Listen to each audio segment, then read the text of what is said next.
Good morning, good afternoon, or good evening, depending on where you're joining from. Welcome to this session on Better Data for Better Decisions, organized by the Asian Development Bank, together with the European Space Agency. My name is Tammy from the Asian Development Bank, and it's my pleasure to moderate this event. Today, we'll examine and discuss the many ways that Earth observation supports development with continuous, global, and unbiased data. We're very excited to host this event. The Asian Development Bank hopes to underscore how much has been achieved since it began incorporating Earth observation technology into its projects, thanks to its partnership with the European Space Agency.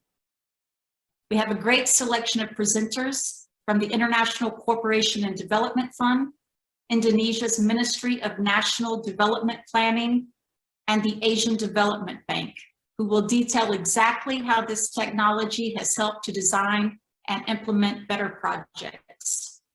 Before we begin, let's go over a couple of virtual meeting reminders.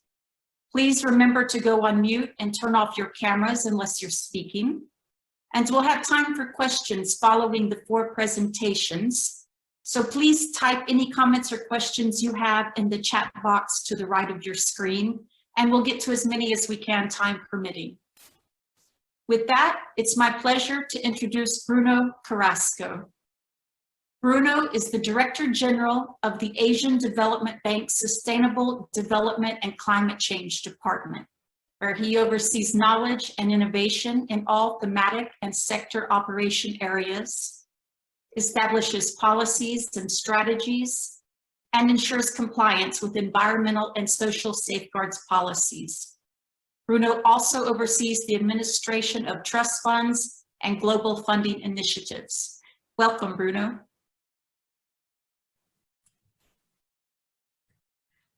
Before we begin, I would like to acknowledge ADB's partnership with ESA, which began back in 2016. We are most appreciative to ESA for the tremendous support to ADB operations by bringing the application of Earth observation technology, as we saw in the video, to the table. It has been a tremendous boost to our work and helped ADB teams design and implement projects outside of the box and doing so more efficiently and effectively. We certainly look forward to our continued collaboration. It has contributed in so many ways to ADB's transformative agenda under our operations priority framework and our corporate strategy 2030. In my brief remarks, I would like to highlight how our collaboration with ESA is allowing us to strengthen our operations and be more responsive to our clients, including highlighting some of the benefits. We want to continue to emphasize the increasing importance of the Earth observation technology in the bank's operations, which takes on an added value in view of the constraints on movement under our current situation. As you may know, project teams are unable to mobilize as freely in the project sites. We therefore need to be innovative and resourceful in getting relevant data and monitor progress on the ground for better project planning and more effective project implementation and monitoring. Aside from this, we're also experiencing more disasters and emergencies.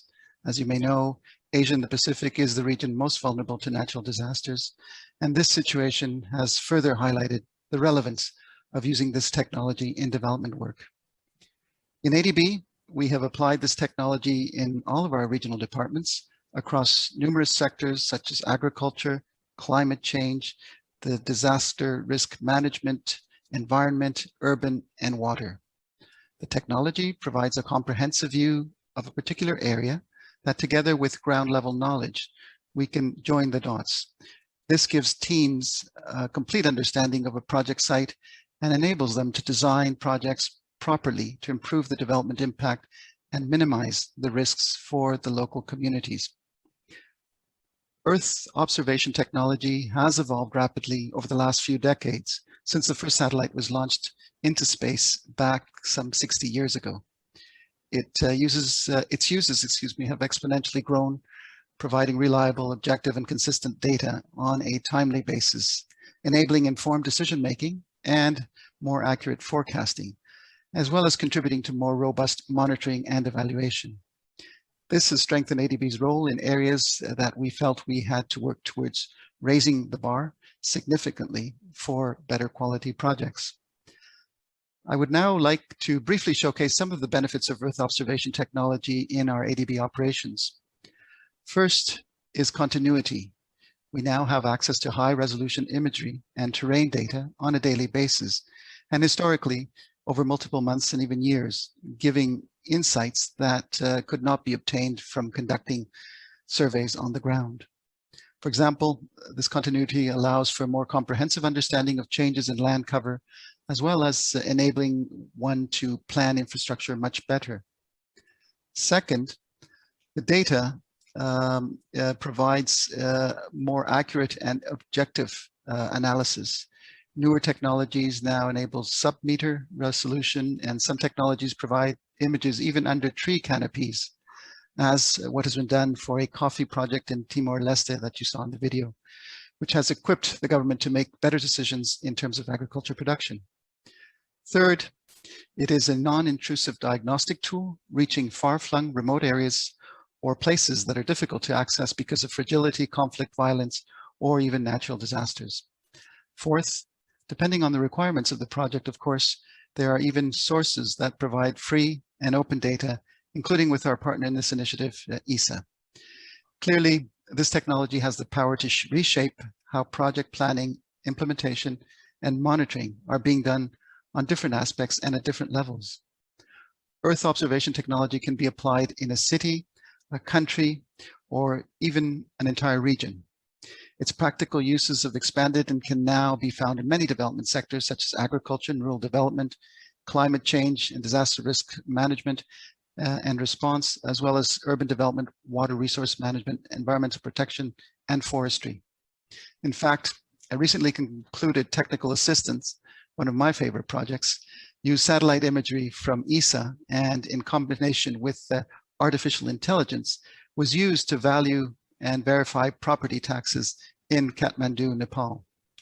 This has proved to be a very innovative way to improve the country's domestic resource mobilization and property tax. This is the power of innovation, as it allows us to address important development challenges that in the past were really beyond our grasp. The technology is also beneficial during project monitoring and evaluation to see if the investments deliver on their intended results. ADB indeed recognizes the value addition of using the technology on the ground. We also recognize that we cannot do it alone. We need to work with other experts and collaborate to translate this new knowledge into applications and build capacity of our client governments at the same time.